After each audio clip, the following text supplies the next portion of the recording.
going to come third. And the recent Barrhead by-election, the Labour vote doubled, the SNP vote fell by a third, and actually they only beat Reform by less than 100 votes. So are Reform a challenge? Yes, but all they are really is noise, and a noise that can help the SNP stay in power. I'm interested in changing Scotland, and that means getting rid of the SNP. But what can you do to sort of thwart reform? Because all over the UK, it's not just in the in Scotland, in Wales, they're doing it. I don't know even have a Scottish leader today. Well, we're going to take on the argument. We're going to take on the argument because what Reform has done is, and this is part of the case in Scotland, other people will be more informed about what's happening in the streets of Wales and in some communities in England. What Scotland is, it's not the people who think that Nigel Farage was the great saviour of Scotland and the UK, and actually that is the opposite. I think people in Scotland think that Nigel Farage is a chancer or a charlatan and someone that has no interest in Scotland. But what they're viewing Reform as is a vehicle for expressing frustration. And we've got to demonstrate to them, one, that building, and secondly, that there are many frustrations they have with the responsibility of the SNP government. And by changing that government, we can address some of those fundamental issues. So Reform can only create the noise. They are the vehicle for people to express their frustration and press, my view, the FU button rather than actually make a point. 1 in 5, 1 in 4 people. We should be now in Scotland, which I don't think 2 years ago I would expect people to say. Is the strategy that the UK Labour Party adopted one that you would adopt? Because this whole conference seems to have been all about patriotism and wrapping everything up in the flag. And I can't see that really works in Scotland as well as it possibly might do in England. Well, the Saltire is Scotland's flag. Saltire is my flag. Well, when at a UK Labour Party conference, you'll find at the Scotland report there was a large Saltire, and at Scottish Labour conference there was Saltires everywhere. But Saltires alone don't make a difference in someone's life. So we are going to embrace our flag and not allow those that seek to divide us, whether that be the SNP on one side or indeed Reform. They've been flying Saltires in Scotland recently protesting around immigration. We're not allowed those them to define who the flag belongs to. The flag belongs to everybody. Actually, what people are going to vote on is not on who flies the flag strongest. Who's going to improve their lives? NHS, colleges, or universities, or apprenticeships, criminal justice, housing, local services, all of them, every single one of them is the responsibility of the SNP Scottish Government. The UK Labour Government can do nothing about those. It's the responsibility of the SNP Government, and they're failing on each and every single one. Do you think it's wise then for Labour to effectively try to fight reform on that own turf and try and sort of out-patriot Nigel Farage? Because I don't think that can work. So, is it important that we demonstrate that pride in our country enough to improve the life chances and opportunities and outcomes for people in our country? So we've got to demonstrate we're proud of it. Shy about it. We've also got to demonstrate that we're serious about fixing the challenges that exist in the immigration system that was broken by the Conservatives.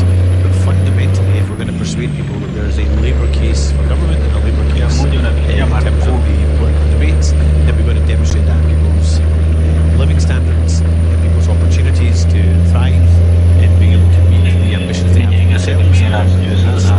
At that level, those ambitions that you like things to be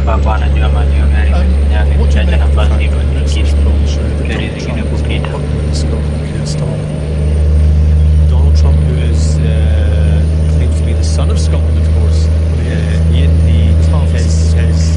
His mum, of course, came from the Western Isles, Stornoway, what he calls serious Scotland. I was in Stornoway over the summer, and I can confirm it is serious Scotland, and a great beautiful part of Scotland. But I want more ferries and more planes to go there, and that's not happening under the SNP.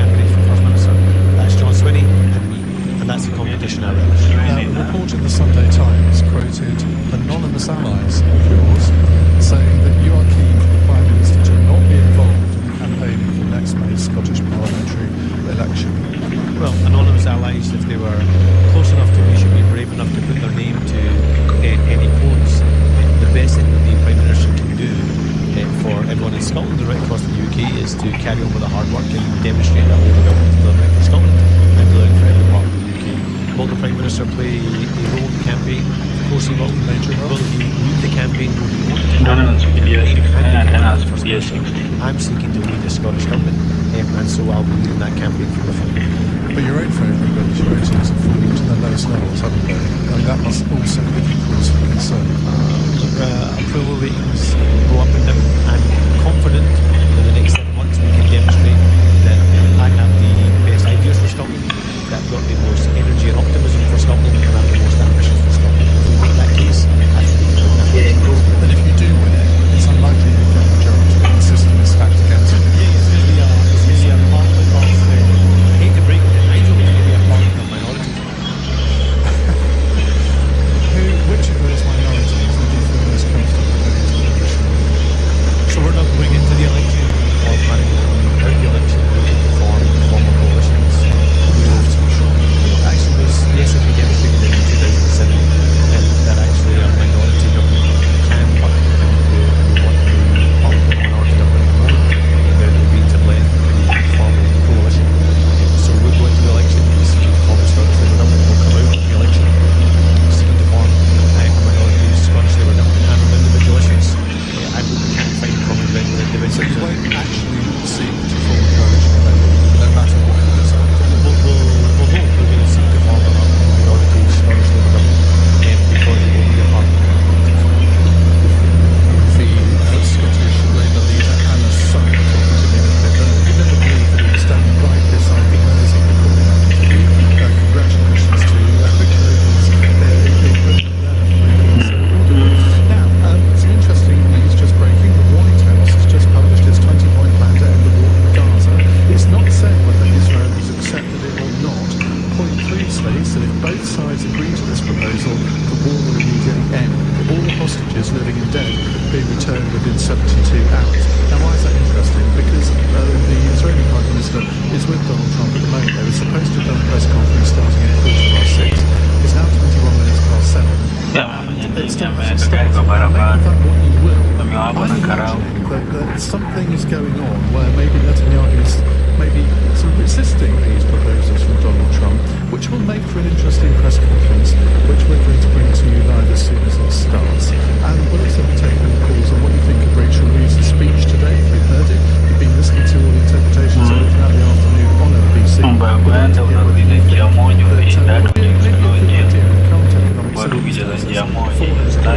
Election pledges, and if she did, what would the political and economic effects of that be? 0345 6060 973. It's 22 minutes past 7. LBC. If you bought a home on a holiday park in the UK, what you thought you were getting may not be what you ended up with. From unexpected site fee increases, running costs, a huge depreciation in value, many owners feel they've been missold. If you think this might be you, holidaypark.co.uk could help you receive the compensation you're entitled to. Text ASSIST to 78900 to find out more. That's ASSIST to 78900. A southern train is a place where you can just switch off. Where you have the chance to scroll your feeds as you roll past fields, or simply relax with a podcast, playlist, or power nap. Go with your flow and stay with advanced tickets and song memory. Terms apply. Amazon has increased funding for employees to £3,000 a year, every year for career development. Like Juliet, she's now a trained technician, and to her, the sound of machinery in need of repair reminds her of how far she's come. In 2 years, she's landed her dream job, providing her with valuable skills. That's up to £3,000 every year for career development and eligibility conditions apply. This is LBC with Ian Dale. Call 0345 6060 23 minutes past 7. This is one of those moments where you think, do I go to a call? Do I talk to Henry Riley? Or do we blather a bit until Donald Trump and Benjamin Netanyahu appear? And my instinct is to blather a bit. I suppose that's not unusual. But we know that Marco Rubio and J.D. Vance have just entered the press room, so that would indicate that the president and the Prime Minister of Israel are imminent. So, Henry Riley, you're here really to talk about Rachel Reeves, and you've been doing some Vox Pops. But given that you are also an LBC presenter, you've covered this subject a lot. I mean, how significant do you think this meeting between the two are? Because if this 20-point plan that Donald Trump has just published, if Netanyahu agrees to it, and if Hamas agrees to it, that would be a major, major thing that would be happening tonight. It's difficult to overstate, isn't it? And actually, I've just seen Hossein Zomalot, the head of the Palestinian mission, of course, soon to be ambassador, given the recognition of statehood, who has been, as you would expect, very forthright on this issue, but understandably very concerned. The fact that, of course, you saw the scenes at the UN just a few days ago in New York, where the head of the Palestinian Authority wasn't even allowed in. Of course, we had to do it via a sort of Zoom link, as opposed to going into the country, despite the fact in the past he's addressed the United Nations having his visa revoked.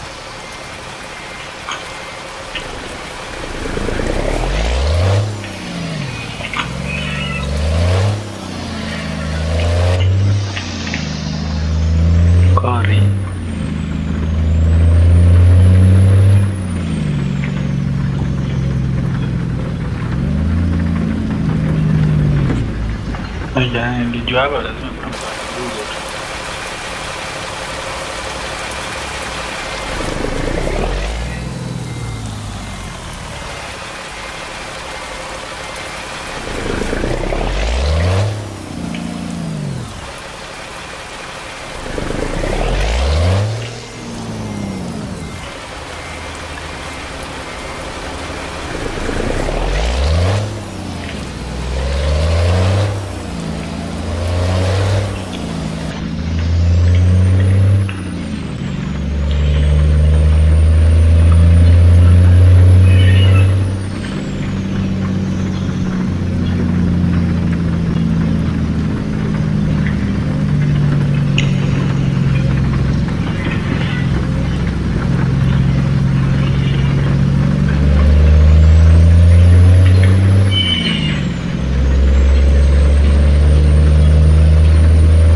naona hapo karibu ni vitu. Karibu ni pande hiyo na sifai kupanda nayo nafanya nyingine hii. Ngeteseka.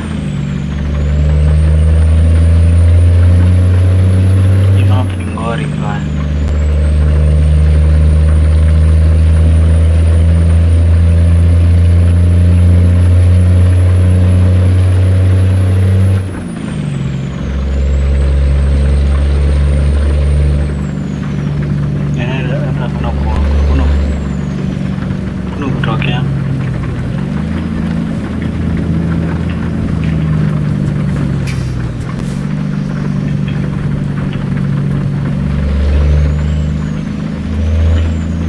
Sasa nilikuanga hapa lakini nilipita.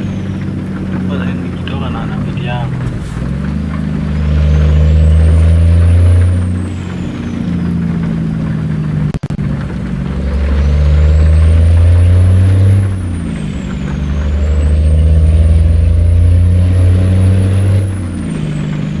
Tuone kwanza tusiwe tumepotea njia.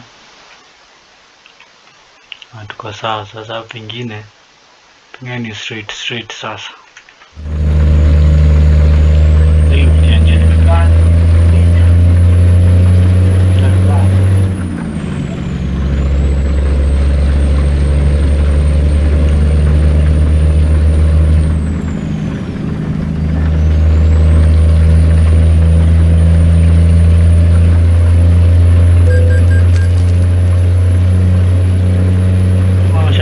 Ananipelekea huko Rwanda kailipe hiyo toll.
Ayo, kwanza hii redio ilinyamaza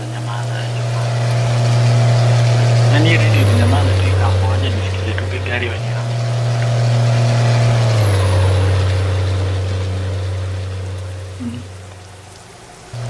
My radio.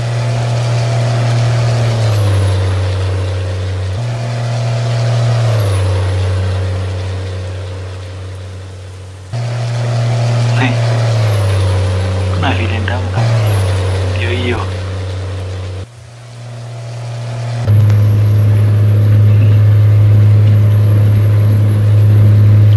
Mbona radio ilinyamaza? Let's find out. Kuna radio ilinyamaza.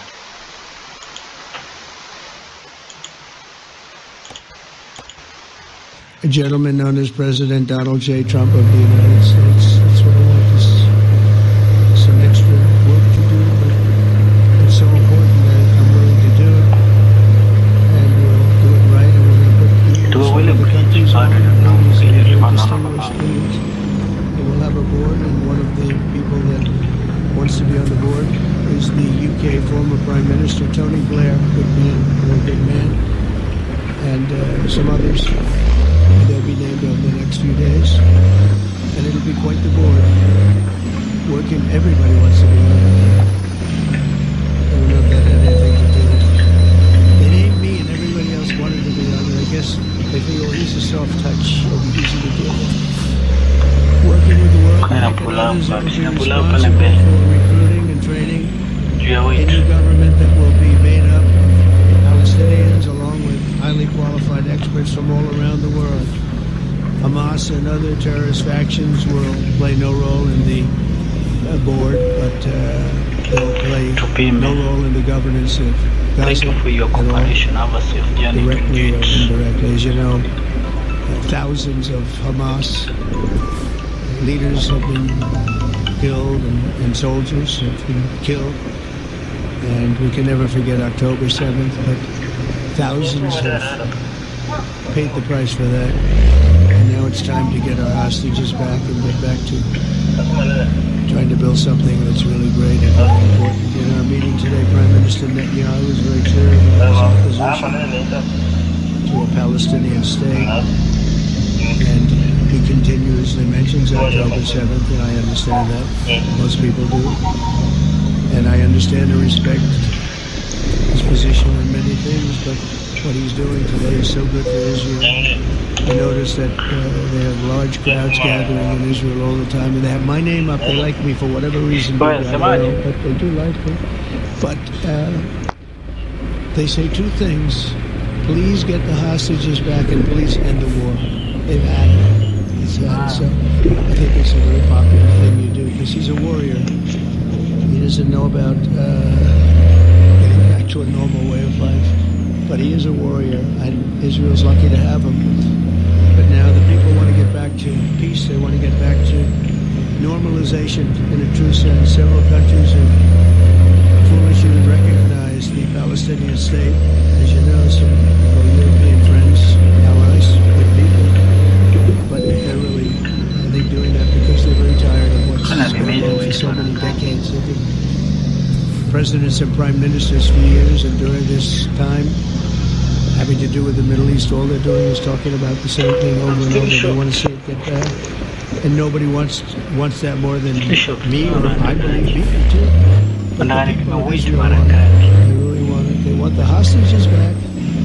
That includes the probably 32 bodies that we're talking about, 20 people that are living, 32 or so people that are dead.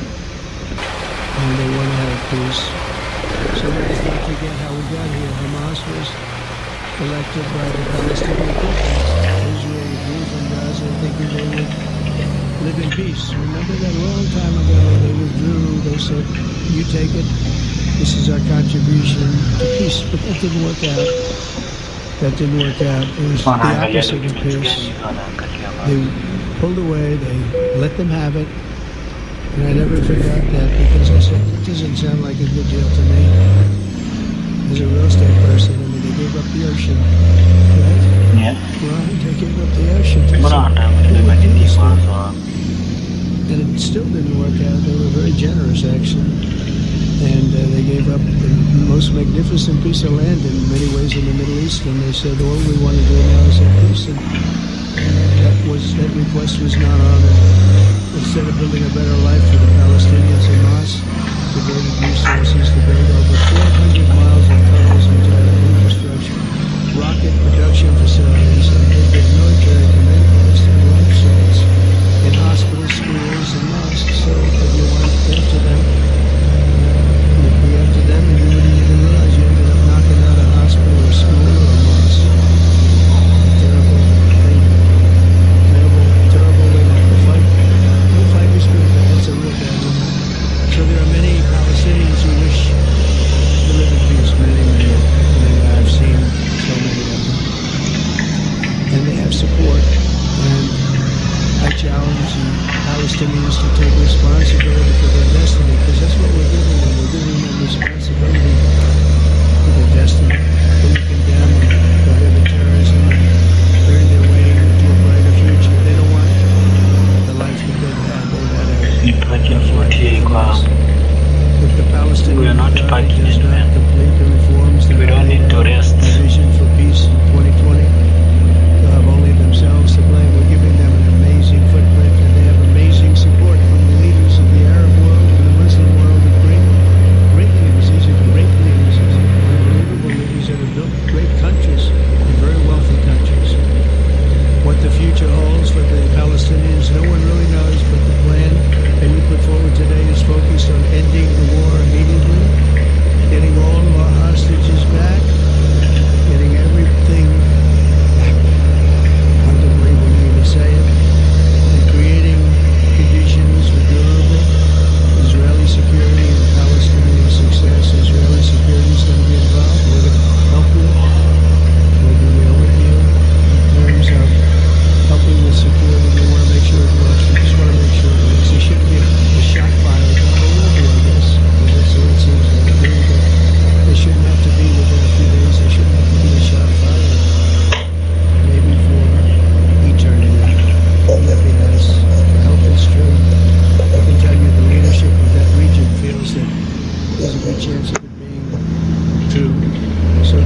done it. I said, done what?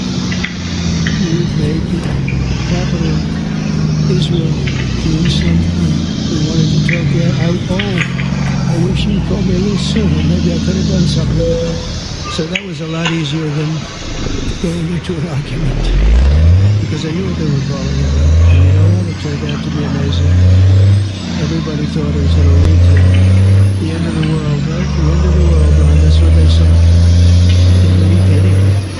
It just led to something that I promised and something that was very popular for Jewish people and a lot of other people too. I recognize Israeli sovereignty over the Golan Heights and we cut taxpayer funding to the corrupt United Nations Relief and Works Agency. And the United Nations was interesting because, as you know, a few days ago they introduced the ladies and gentlemen. The President of the United States, I was looking at my teleprompter and the thing was dead, stone cold, dead. He had a long, beautiful speech to make. I'm back 30 feet back. And I'm saying, they're introducing me, there's nothing on my teleprompter. So, when I made a speech, I actually got good marks. I think Biden could have done better. I think so. I don't think he could have done that. I don't think too many people could have done it. But actually, it was actually more of a speech from my heart. If you want to know the truth, I think it was maybe better in certain ways because it was from the heart. It has to be from the heart, otherwise you're in big trouble. But I got taxpayer funding for that very corrupt United Nations Relief and Works Agency. Nobody thought that would be done. And if you're from the horrible Iran nuclear deal that was imposed upon Israel by Barack Hussein Obama and Biden, and I don't think Biden had anything about it. I don't think he knows anything about it now, actually, if you ask him. So what is that? And we obliterated Iran's nuclear enrichment capacity to make it impossible for them to have a nuclear weapon, which they would have had probably in about 2 months from now.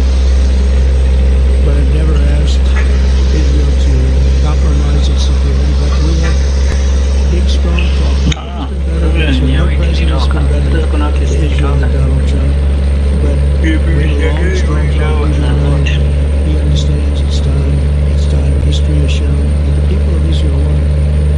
And the people of the Middle East want it. People of enemies of Israel want it. But they don't have really too many enemies right now. And you know what? Many countries have gained great respect for Israel, for the way they fight, the job they do, including me. I respect anyone, but they gain respect.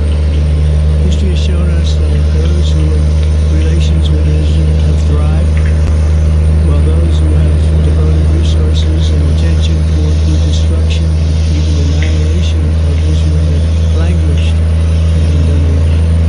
Israel is not going anywhere. But the experience about the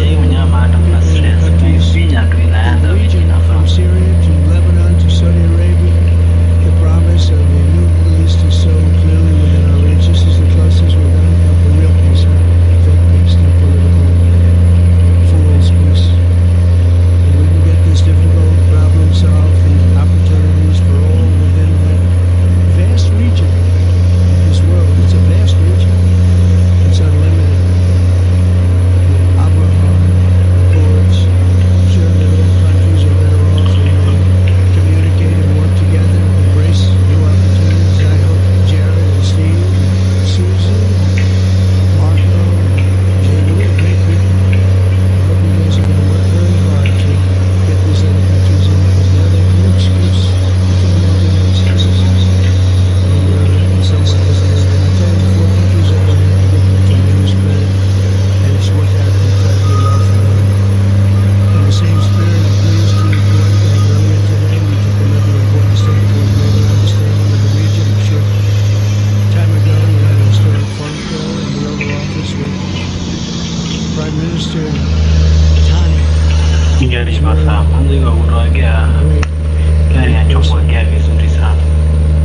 So we had a great talk, and I was on the phone, and Bibi was talking. Prime Minister Al-Thani of Qatar was. They really had a heart-to-heart conversation. It was a great conversation with them. It was productive. It was everything that you need to have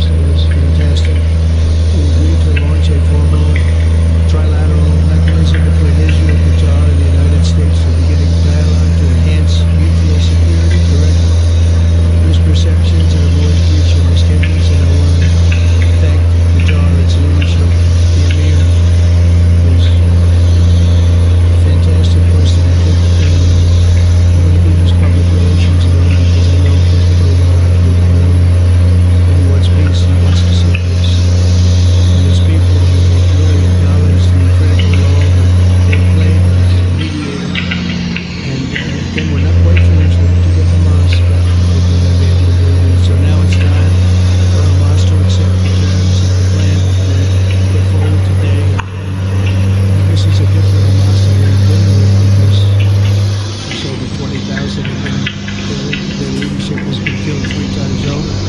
So we're dealing with different people than we've been dealing with over the last 4 years, 5 years. Everyone has done their part and come to the table in good faith. Arab and Muslim partners are fully prepared to step up and fulfill their commitments for the benefit of the people of Gaza and the entire region. They're willing to step up and do a lot. They really are. There are a lot of good people involved. Everyone wants to see, everybody who wants to see an end to the violence and destruction should be united in calling for Hamas to accept the extremely fair proposal so that we can end the war, get us back our hostages right now, have everlasting peace. And I look forward to having relationships with everyone as the chairman of the board, be involved in meetings with some very smart people that will be working over there to make sure that we haven't just been wasting time with an agreement that doesn't get done. The task of building peace will not be easy. There's some of the hardest problems in the world to solve. And it's what's been going on for so many centuries. Too many lives are at stake not to try, and this is more than a try. I mean, I think this is something that gets done in virtually every country. And these are powerful, powerful countries that have a lot of money and the money to make things happen. All countries try and they don't have any money. These are very rich countries that can make things happen. So together we'll forge a much safer and more hopeful future for everybody to live in Israel. I want to thank Prime Minister Netanyahu for his partnership. I want to thank all of the leaders, the kings, and the emirs, and presidents, and prime ministers, people I mentioned. And they've been absolutely fantastic to work with. And it's happened very quickly. It's happened a couple of weeks before I had a meeting, a couple of weeks before we went to the United Nations. And we had some incredible meetings. Utopia zone. It all took place, and everybody wanted to be a part of it. I don't have anybody that's saying we don't want to have anything to do. It's just the opposite. And I'll tell you, a couple of years ago, a year ago, I don't think we would have had this kind of participation. It's been amazing. The participation was 100%. Everybody wants to be a part of it. And everybody, there's very strong countries, everybody wants it to work. So, Bibi, congratulations on this. I think this will be your crowning achievement, frankly. If this all works out, I think it will. It's going to be your crowning achievement. And I want to thank you very much for being here. Thank you, Chris. Mr. President, first I want to thank you for graciously hosting me once again in the White House. Second, I want to thank you for your friendship and for your leadership.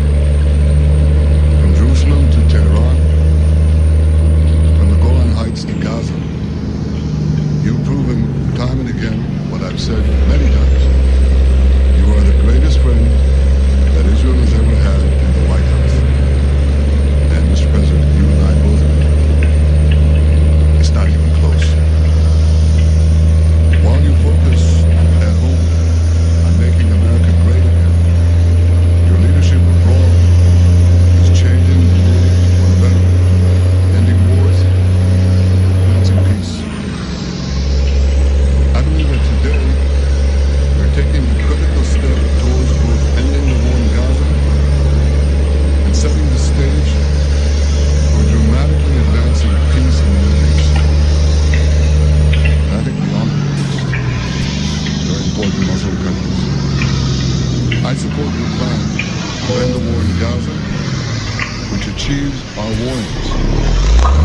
It will bring back to Israel all our hostages, dismantle Hamas's military capabilities, end its political rule, and ensure that Gaza never again poses a threat to Israel. We would not have achieved this journey without the courage and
charged with fully disarming Hamas and demilitarizing Gaza.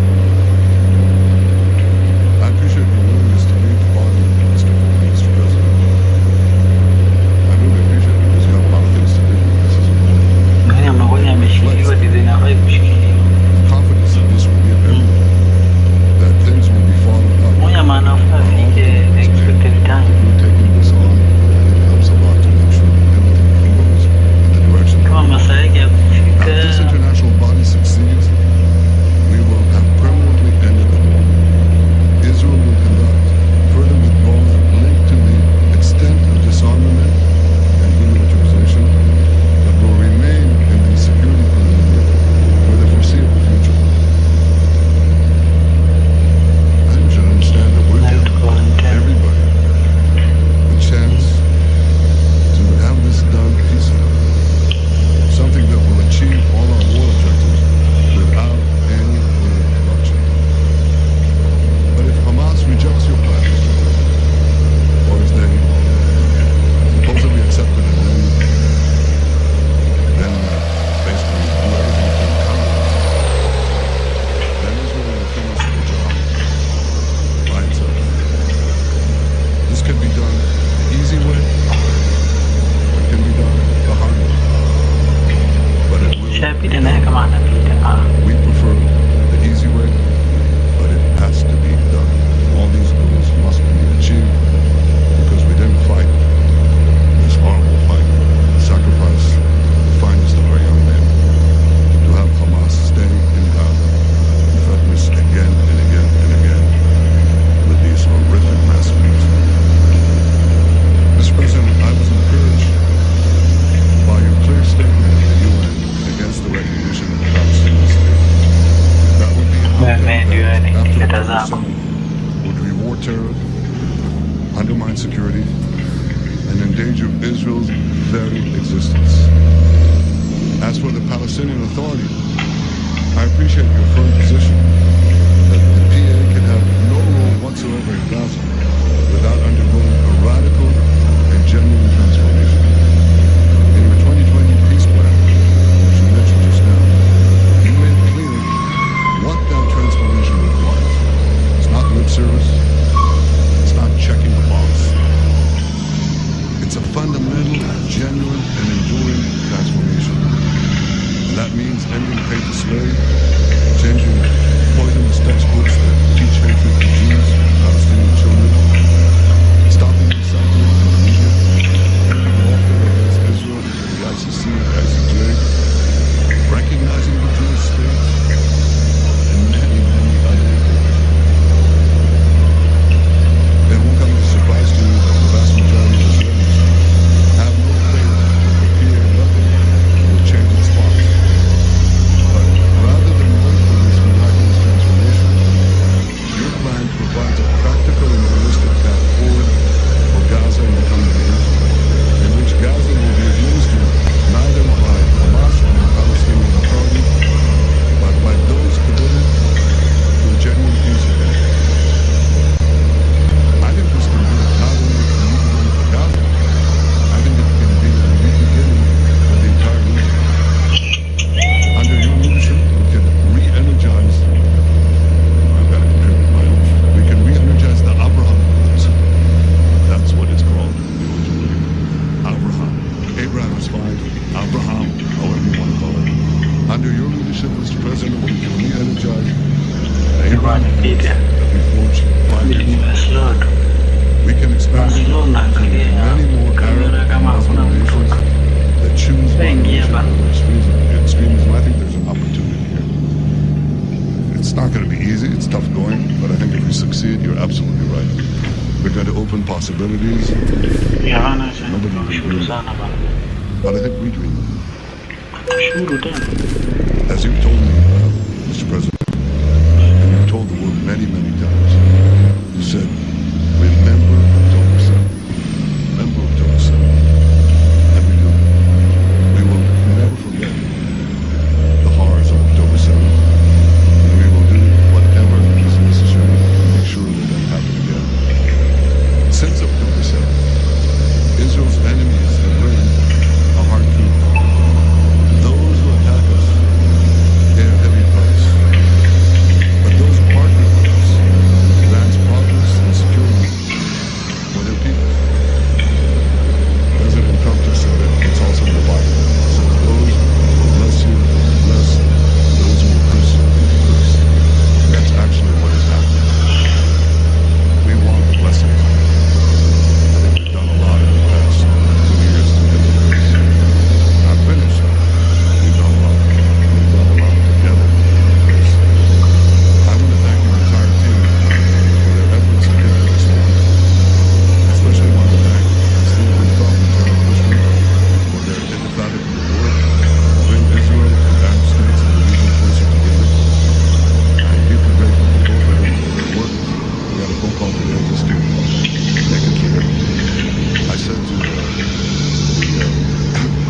discuss the indispensable alliance between our countries.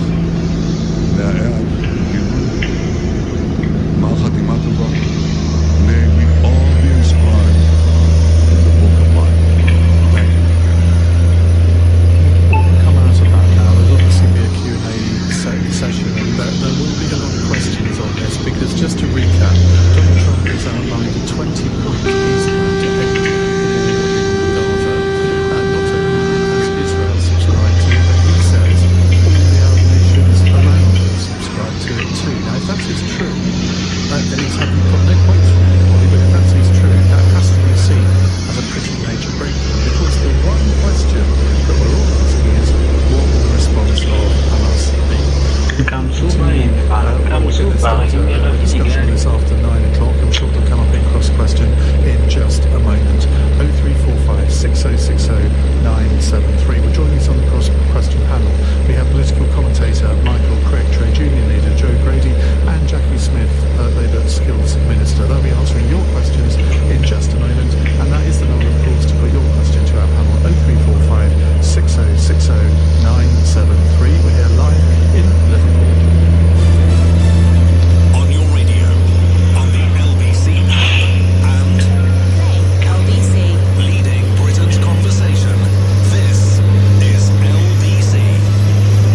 30 kilometers to go, but From Global's newsroom, the White House has shared Donald Trump's 20-point plan to end the war in Gaza, and includes Gaza being placed under the control of a transitional government that will be headed by Donald Trump, including former Prime Minister Tony Blair. My plan calls for the creation of a new international oversight body of peace, we call it. Working with the World Bank and others, it will be responsible for recruiting and training a new government that will be made up of Palestinians along with highly qualified officials from all around the world. The US president also says Hamas leaders are the only party who will not yet agree to the plan. The Chancellor's hinted at tax rises in her upcoming budget that promise not to take risks with the economy. Speaking at the Labour conference, Rachel Reeves warned she'll have to make some hard choices. The COVID inquiries heard the pandemic and the lockdowns disrupted the very fabric of childhood for many. The latest measures looking at how children were considered when major choices were made about education and welfare. But around 1,000 jobs have been saved at Claire's Accessories. It's after half of its UK stores were bought by an investment group. In the city, the FTSE 100 closed up 15 points at 93.00. The pound buys $1.34 and €1.14. LBC weather. Windy in Northern Ireland and Western Scotland tonight with patchy rain or drizzle. Dry in the south with clear spells, lows of 5 degrees. From Global's newsroom for LBC, I'm Daryl Jackson. This is LBC from Global, leading Britain's conversation. Cross question with Ian Dale. Hello and welcome to Monday's Cross Question, live from the Labour Party conference in Liverpool. On the panel with us we have Jackie Smith, Baroness Jackie Smith, I should say. Don't want to insult her right at the beginning of the programme. She is Skills and Universities Minister in the Labour government. Sitting next to her is Joe Grady, the leader of the University and College Union. And Michael Craig, political commentator, joins us too. So they're here to answer your questions on 0345 6060 973. And you can of course watch us on Global Player and the LBC. Call 0345 6060 973. Tweet at LBC. Text 84850. Cross question with Ian Dale. This is LBC. Well, let's take a text question first on the news that we've just been hearing over the last hour. The question is from Robin in Durham, who says, Donald Trump thinks he does, but does Donald Trump really deserve a Nobel Peace Prize? Well, Michael Crick, let's start with you. If he pulls this off, if this peace plan does go come to reality and Hamas accept it, I suppose there would be a case. Well, not really, because Trump has been an appalling supporter of Netanyahu, and frankly, a genocide is really done. I was a great supporter of Israel, and my friends and family berated me, but I was a great supporter of Israel until 50 years ago. But they've just totally responded out of proportion in that time, and Trump was the one man in the of tens of thousands of Gazans, many of whom have nothing to do with Hamas. And so I would think awarding Donald Trump the Peace Prize would be, even worse than when Henry Kissinger was awarded the Nobel Peace Prize 50 years ago. Sure. Yeah, I mean, I'm in total agreement with Michael. I was just reading point 10 of the peace plan, and it's made my stomach churn. It says that a Trump economic development plan moving forward. It will contain many thoughtful investment proposals, inciting developments, and essentially outlines what is economically and beneficial for peace plan. This isn't going to deliver peace. This is going to deliver yet more subjugation of the Palestinian people along the lines of whatever economic development Trump wants. I think it's a horrifying prospect. But if he's right, and I emphasise, I don't know whether it's true or not what he says, that all the Arab nations in the region have signed up to this, and that would rather undermine your point. I will wait to see what the Arab nations of the region confirm that they signed up to this by on his word, I'm afraid. Tony Blair as one of the as to be the big players on this broader piece that will happen. I mean, all we've got to go. He's a really reliable narrator, isn't he? All we've got to go on is what he says. So until somebody says anything else. We've just seen a press conference with Netanyahu and Trump. There is nobody else that would be a credible voice of the region whose platform just then, least of all, a Gazan voice, a Palestinian voice. I will record any believability that this is carrying about the community. Jackie Smith. Well, the only prize that matters here is the end of the utter devastation of Gaza with the starvation and killing that has been brought about there. The return of the hostages to Israel and the removal of Hamas from the leadership of Gaza. That's the prize that is at stake here. And that, in terms of the other 19 elements of the agreement that we've seen this evening, if delivered, would begin to take us in that direction. There will need to be some sort of interim administration in order to see that delivered. And people can rehearse their views about Tony Blair as much as they like, but he's your hero, isn't it? Personally, it won't surprise you to know I don't have a problem with him being part of it. But it's about more than prizes. It's about more than personalities. It's about the end of the devastation that we've seen as a result of this action in Gaza. Let's take a follow-up call from Khaled in Leicester. Khaled, what would you like to say?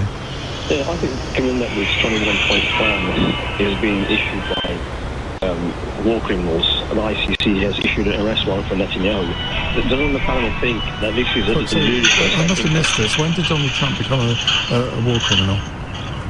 Aiding and abetting a war criminal is part of the deal. The thing is, they should face the arrest warrants, taken to The Hague, and tried for their war crimes. Rather than this 21. And how's that going to save lives in Gaza? Stop babies being killed and get food in there? Well, what are they doing right now? Do you really think that tens of thousands of people, innocent people, have lost their lives?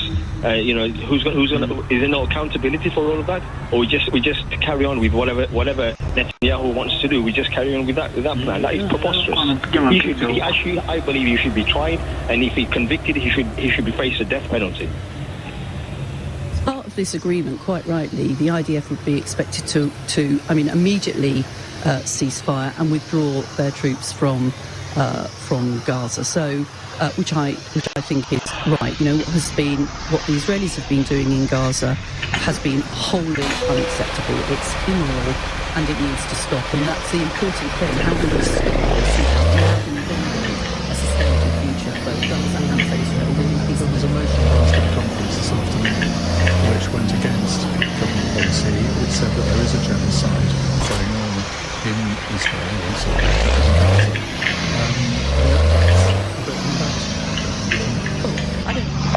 This is one of those occasions where what Labour Party conference says, I think, is probably slightly less important than what's actually happening in the region. What I'll say about the genocide is, I think I've been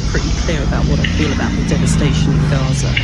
It's quite reasonable for us as a government to say genocide is something which should not be determined by politicians but by international law. That's been our long-standing position. Now, in the end, how we define it is not the issue here. The issue is how do we get peace? How do we stop the devastation in Gaza? How do we get the hostages returned to Israel? And how do we develop a stable situation so that both Israel and Palestine can, as we've always argued for, live peacefully together? Right, we'll move on to other subjects in a moment, but we are going to return to this after 9 o'clock. And by the way, there were no questions taken from reporters at the end of that press conference. Both members quickly departed after wrapping up the speeches, which we heard in full. So we'll go to some other subjects related to what's happening at this conference in just a few moments. If you want to contribute to the debate, 0345 6060 973. It's 18 minutes past 8. This is LBC. Across the UK, people like Phil face their toughest challenges alone. It's a pain that I feel like the body can't comprehend losing a child because you are not supposed to outlive your children. LBC's charity, Make Some Noise, is here to support people like Phil. It's kind of a family that you never wanted to be a part of, and you never choose to be a part of, but now you really don't know what you do without. You can change lives. Donate now at makesomenoise.com. Proudly supported by Furniture Village. Get next summer sorted. Book a Jet2 holiday now and take your pick of our best rooms, flights and hotels. You'll get 22 kilograms of baggage included, and right now there's £120 off per couple with MyJet2. Book now with just £60 deposit per person and lock in the price for next summer. Jet2 Holidays. Holidays you can trust. Absolutely protected. Subject to availability and conditions. This year, Amazon are increasing the electric delivery vehicles we use across Europe to 10,000. It's a difference you'll notice on your doorstep, where babies are made of butter, where we deliver footballs for kids' bigger balance, and where they deliver the football straight into next door's garden. Can they have their ball back, please? We're delivering change where it matters, on your doorstep. Delivery service partner vehicles across the UK and Cross Question with Ian Dale on LBC. 19 minutes past 8. With us on the panel, Michael Crick, political commentator, Joe Great from the University College Union. Is it Colleges Union? I always get it wrong. I do have University College Union. And Jackie Smith, Skills at the University's Minister at the Department of Education. And DWP. You've got more jobs than anybody in this government, I think. And Minister for Women and Equality. Do they really do them all at once? Well, I think it's experience. Hello, Robbie. Evening, panel. My question is, both Reform and Labour have unveiled immigration policies that will significantly reduce the rights of immigrants to make their home in Britain. Does that make them racist? Well, the Home Secretary has said today that migrants will be challenged to prove that they're contributing to their local community and have a good grasp of English in order to qualify for indefinite leave to remain. Jackie Smith. I think there's a pretty fundamental difference between the positions. As you say, Ian, what Siobhan and Lou spelled out today was a development of what the government had already talked about in terms of extending the period of time that somebody might have to live in the country before they gained indefinite leave to remain, and then ways in which sort of expectations that we might put around people to gain that status, to speak English, to be workable, to be contributing more broadly to the communities that they live in, to be not, of course, breaking the law. That is a fundamentally different position to the reform position, unravelling though it is in front of us, which says somebody who has come to this country, who has abided by the law, has gained the legal right to stay here and to remain, should then be removed from their community, removed from the country. That is a very, very different, situation. And I think it's clear from our parents, talking about people who are currently taking our children, looking after us in the NHS, our neighbours, our friends, who have full requirements of this country and who would actually then be removed. What about she said that people have to volunteer in their communities. I mean, the whole point of volunteering is it's voluntary. And yet she's saying that they will have to do it. It's interesting. It's actually, I have to say, when I was Home Secretary, we started thinking about a similar... I know, I just thought I needed to mention it at the end. I know I've still got quite a few of them, Michael, but this idea, so what we did actually happen is we said, okay, we asked people, what do you feel about migration? And actually, the vast majority of British people are welcoming of people coming to this country, but they think as part of your responsibility when you come here, you should abide by the law, you should speak English, you should make a contribution. And I think sort of making a reality of that is what Shabana was talking about today. I think you can encourage volunteerism, but I mean, not everybody is going to be in a position to do it. And I think a lot of people say the speaking English thing, absolutely behind that. Chuck out anybody who's committed a criminal offence, absolutely behind that. But that just seems a bit weird to make something voluntary compulsory, Joe, doesn't it? Yeah, I mean, I think there's also the case that's widely overlooked in public conversations about migrants is that they do contribute a lot. I mean, they pay extra fees for the NHS, they often pay visa fees, and I think, to go back to the question that the caller asked, introducing these policies don't necessarily make a government or a politician racist, but I think it can make them incredibly short-sighted. Migrants are our friends, they're our neighbours, they're our colleagues, they're people who work in the NHS, they're care workers. One of the sectors that I represent, universities, bringing 265 billion to the UK economy. And yet at the minute we see policies from this government and policies from the previous government making it much harder for international students and international staff to come to this country to learn, to teach, to research. And the broader problem with these discussions is the dehumanisation of migrants more broadly that tends to accompany them. And I really think that what we see in the UK is a repetition of these debates. It distracts from failures of politicians to improve people's lives. It encourages them to engage in finger pointing and scapegoating about things that they are legitimately unhappy about. But it doesn't get us any closer to solving those problems. It just kind of puts the blame onto people that are not to blame. And what would you make when Shabana Mahmood, the new Home Secretary, says I'm doing a lot of things that you, i.e. the Labour Party, want to do? What do you think she meant by that? My fear is that she means that she will be doing more of what we've seen in the past couple of weeks, which is kind of aligning with kind of agenda of appointments, validating the idea that, we need to be which I don't think is going to solve, we're having these really distracted conversations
And I really think this distracts them from more fulfilling conversations about how to improve people's lives. I don't think the country can cope with immigration at its current level. I mean, the population went up by more than 750,000 last year, and nearly all of that was due to immigration. And it's doing things like driving up rents, that Joe was talking about, driving up house prices, putting a strain on our public services, and it's causing this huge turmoil in our politics. Now, what I think is interesting is yesterday, Keir Starmer has said that reformist policies on immigration were racist, and yet Siobhan has come out with a whole list of policies today. Now, reformist policies, what is it that's racist about reformist policies that isn't racist about Siobhan? I don't believe that either set of policies are racist, and I think it's a mistake for Starmer to actually say that, because many of the people thinking of voting for reform will think, there's Starmer accusing me of being a racist, and I think that will backfire on Starmer. But it'd be interesting to know if Jackie can tell us what is it that's racist about reforms policies on this that isn't racist about Siobhan Mahmood. Well, I think in my first of all, I tend to agree with you that it is certainly not the case that people who vote for reform or who are supporting reform are racist, nor in fact the politicians. I take that, but language is important here, Michael, and nor are the leaders of reform racist. But I started my answer by explaining precisely as you challenged me, what is the difference between Labour's position and Reform's position? The position that Reform have outlined would involve the removal from this country of people who have followed the law, been living here and contributing to our country and making a really important contribution, being removed. But what's racist about that? That isn't racist about that. The impact of doing that on law-abiding people would obviously disproportionately fall on particular races and people who come from outside the country. That's why Keir Starmer said the impact of the policy itself would have a racist effect, and it would. Well, he didn't say it had a racist effect. He said it was racist. Well, it's racist. All right, having a racist effect is racist. Just apply to people who are non-Caucasian. But there would be, I think, a disproportionate impact on people who are. And the distinction is those who have followed the law, who have done everything that's expected of them, and who have been making contributions. The great irony here is that this wouldn't apply to any new citizens who are here. Given that this is Nigel Farage's policy, I don't know. Well, that's just symbolic of the fact that Reform are more interested in finding people to blame and exploiting grievances than they are in actually developing policies that would be implementable or don't fall over at the slightest. I do think that the one strike a year out on criminal convictions is a bit harsh. I think there will. Do you? Yeah. I think there's some criminal convictions that If you are pretty come to this minor. country and commit a criminal offence, why wouldn't you deserve to be deported immediately? But because some criminal offences, they may be young people or whatever. I just think there is a level of forgiveness and flexibility. I'm just to say that shoplifting can be forgiven. Not that anybody gets prosecuted these days for that.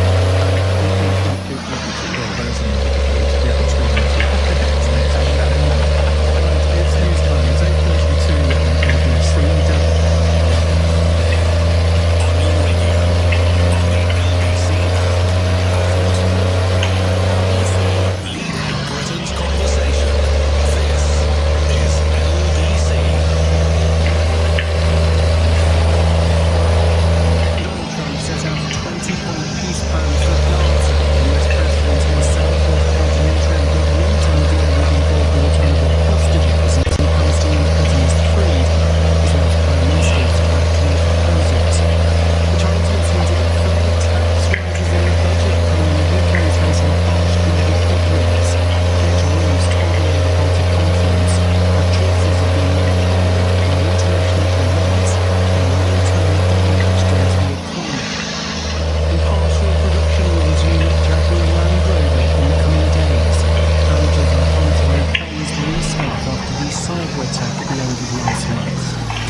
Book advance tickets from only £8 on off-peak journeys. Southern Railway, where every stop is a story.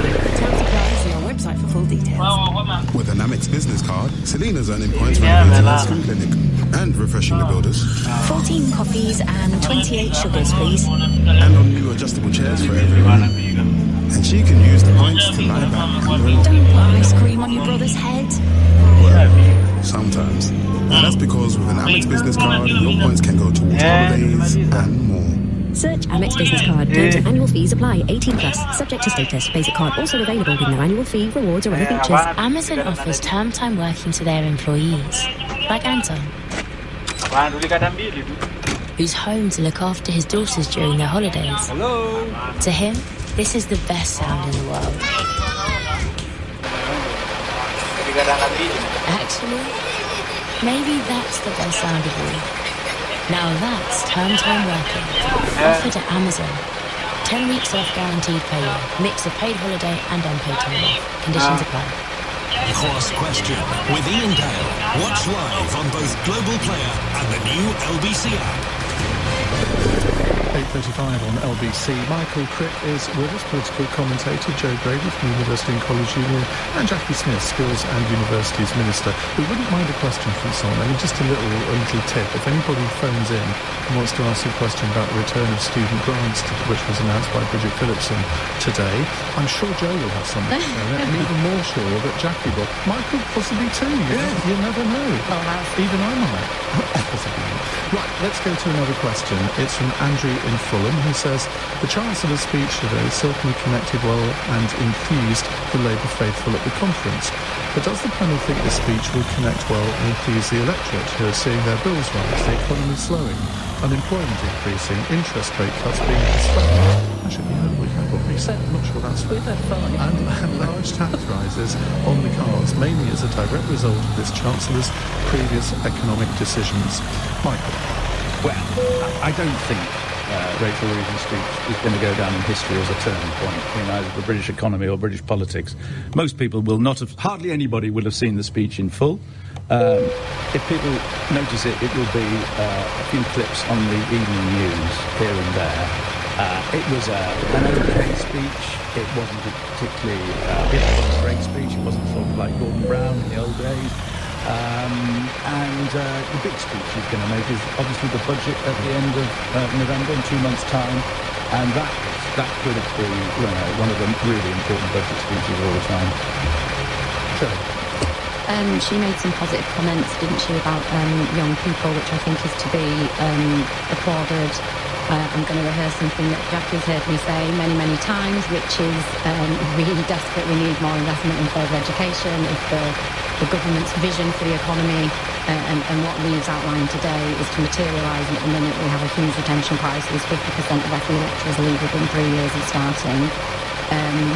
But I think for me, and I suspect for many people who have been plugged in today, I genuinely cannot believe that the Labour Chancellor has gone to the rostrum and yet again has talked about, tax increases for kind of regular people, and we aren't seeing something more progressive being put forward in terms of a wealth tax or how, the super wealthy will pay their fair share. And I think it's, to return to what I was saying earlier, I think that's the context in which we're seeing, and, Farage is a con man as far as I'm concerned. He will say anything, and the right don't mind kind of, I think, occupying a space that's inconsistent, but I think they are filling the vacuum of somebody talking about how they're going to solve people's problems. So I was disappointed with that. Jackie, not necessarily in the speech, but certainly in one or two interviews that Rachel Reeves has given, she's kind of hinted that the pledge on not increasing income tax, national insurance or VAT might have to be jumped in some way. And that would be quite an astonishing thing to do if she did that within 15 months of the Labour government coming to power. Well, look, what Rachel's going to do in the budget, we will wait to hear about in the budget.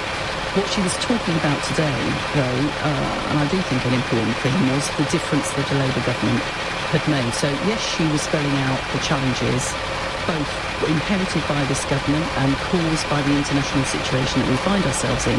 But she was saying, nevertheless, it's possible to make decisions that are distinctively Labour. to protect British jobs in some of the ways that we have intervened, to spend on the things that make a difference, the NHS, the investment that has gone into delivering free school meals, breakfast clubs, more police on our streets. So she was arguing that, yes, these are difficult times, and there have been and there will be tough decisions to be taken, but nevertheless it makes a difference to have a Labour government making them. But do you not think that some of the decisions that she's made have actually contributed to this Labour? And she can blame economic headwinds worldwide. I'm not sure, apart from possibly Trump's tariffs, I'm not sure how things have changed in the last year in terms of the war in Ukraine. In the Middle East, it all seems to be relatively the same. But, I mean, putting up national insurance for employers, for example, that has slowed economic growth. No one can deny that. Well, we're the fastest growing economy in